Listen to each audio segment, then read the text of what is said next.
Hello there my YouTube friends and fans, welcome back to Elden Ring.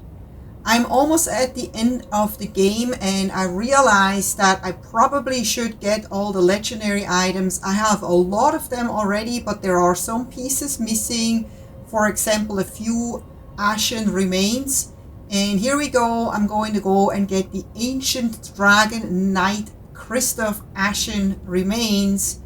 In order to get it, you need to go to the Sainted Hero's grave in Altus Plateau. It's kind of like right in the middle of the map. So when you approach this location, you first have to defeat the Black Knife Assassin. So I highly recommend you level up enough to be able to do that. He can be quite challenging if you lower level. But once you defeat him, you get access to the Catacombs, and then make sure you equip your best weapon, but you already know that. And then here you see a message right here on the ground, which actually gives you a hint. It says, shadow bathed in light and knows weakness. So you kind of like a riddled message again, but you will soon see what this message actually means. So I'm going to ignore that guy. I think there was actually some loot in there, so you can fight him or just leave him. And I actually got in here before and was lower leveled, got some grave glove worth, and then was like, I think this is a little bit too difficult for me right now, and I left. So I am back now, much higher rank, with much better weapons. I feel like I can do this, but I'm careful here because I know that this cave has a secret, which is enemies that you cannot defeat unless they're in the light, like this guy down there. So as long as they're in the light, you can beat them. If they're not, you can basically hit all you want and you won't do any damage. So this guy we can take down, and he's kind of like showing us how it works. So now we can see another guy there that's kind of dancing or whatever. And he will definitely be able to hurt you, but you cannot hurt him unless you pull him or lure him into the light here. And look, he knows. He's trying not to get into the light, but eventually he can't leave it, and he does it anyway. But the problem is that I'm also getting attacked by another guy from who knows where in the dark shadows, so I'm trying to hurry this up. And of course you can ignore all those enemies and just run by them, but usually what happens if you ignore them is all of a sudden you have like 20 enemies running after you while you're trying to find your way through the cave or catacombs. Alright, and we got something here. Smithing Stone 5, thank you. So it's worth beating them because, you get good stuff.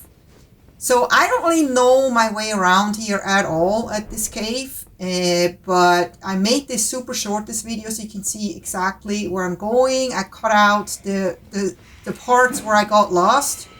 So here I'm trying to ignore them because I'm like, I don't want to beat every single one of them.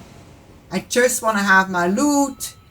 But then you can see how this becomes a nuisance because they're constantly trying to hurt you. And I really don't want to lose all my health already at the beginning of the catacombs. Whoops, that was unexpected. But it was meant to happen, as I find out later. And they just fell down with me into the light, which is awesome. So again, I'm like, don't really know where I'm supposed to go. I just decide to take them all out because I like when I can look around in peace and don't have to stress. Because if you try to outrun them, you kind of miss a lot of loot, or then you have to come back and get the loot later. I just rather do it all at once. This lever here opens that big door, but I'm going to go and make sure I get all the loot that's here. Turn on my lantern because I don't know if it's getting darker down there or not.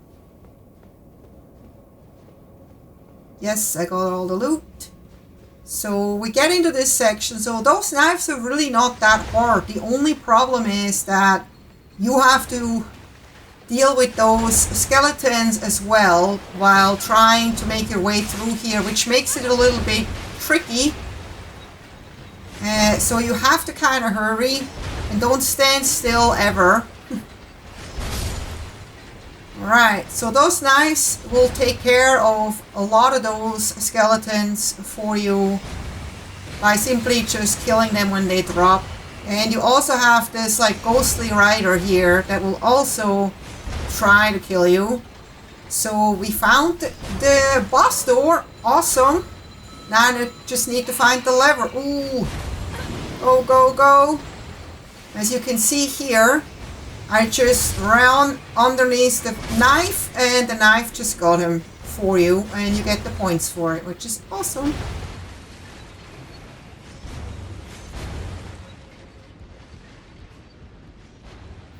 So we have a dead end over there and it looks like we have to go to the right.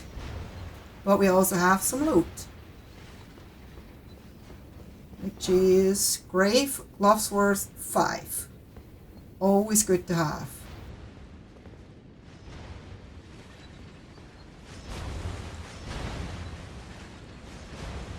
Oh, there's more knives. So there's like 2 sides with knives. So I'm just gonna go straight. And I see this guy there. I'm like, oh god. I cannot beat this guy because he is also a ghost, which I have to pull into the light. But I wanted that Grave Glossworth.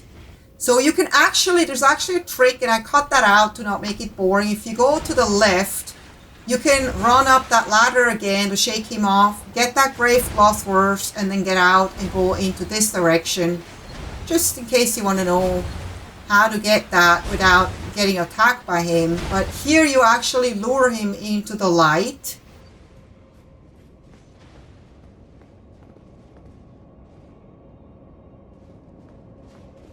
And he's taking his time. I'm like, oh man, do I really have to go there and get him? Yeah, he's just standing there. So I'm gonna have to go through those knives again, because he lost track of me.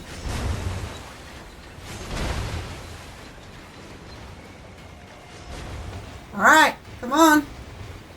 That probably won't happen if you directly lure him into the light, but I was running to the right first and around up the ladder again to get the Grave Glossworth, and that's how he lost track of me. If you just go straight to the light source after he sees you, he will follow you right away. And I forgot that I cannot actually damage him unless he comes to the light, so I realized that I need to get him to somehow come and step into the light, and that seems easier than it is, because he knows he doesn't want to. But if you tease him enough, he'll eventually just can't give in, and he just gets really agitated at you and forgets that he actually should not be in the light. Alright, here we go. Once he is in the light, he becomes vulnerable even if he's outside the ring. I've learned that because look at that. He's no longer a ghost. So you have a little bit of a wider range to take him out and to avoid him. But yeah, his axe is pretty brutal.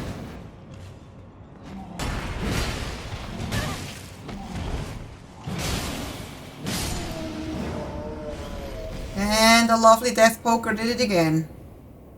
So with this guy down, it says somewhere a heavy door has opened. So you have to take this guy out in order for the boss door to open. Otherwise, it won't. I thought it was a lever like it usually is, but it's not. It's this guy, killing this guy, what triggers it. So now that I know where the boss door is, since I've seen it before, I know exactly how to get there. Just having to go back through the knives, and this time without any skeletons bothering me, which is really nice. And you just go straight and then to the right, but you have to go through some more. And again, No more skeletons here. They all got killed by the knives.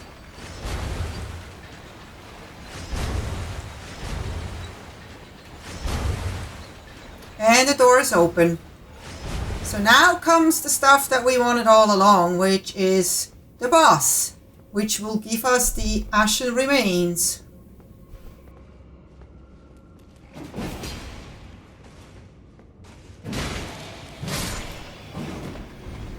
I just had to do that because I hate when they follow me and stab me in the back. So I got this boss on my first try because I'm really ranked high at this point, and I have a really strong mimic tier, like upgraded to the max, which makes this boss fight super easy.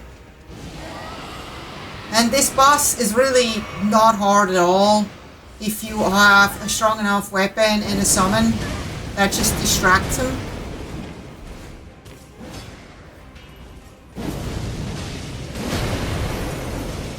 As you can see, the death poker here does a lot of damage, and you can kind of stay at a distance. You don't even have to actually go too close. Takes like 2-3 hits and the boss is down. And here we go. One more legendary Ashen remains that we can check off our list. So I hope you enjoyed this video. If you did, please don't forget to give it a thumbs up. Subscribe if you haven't yet. And I hope to see you next time. Take care. Bye bye.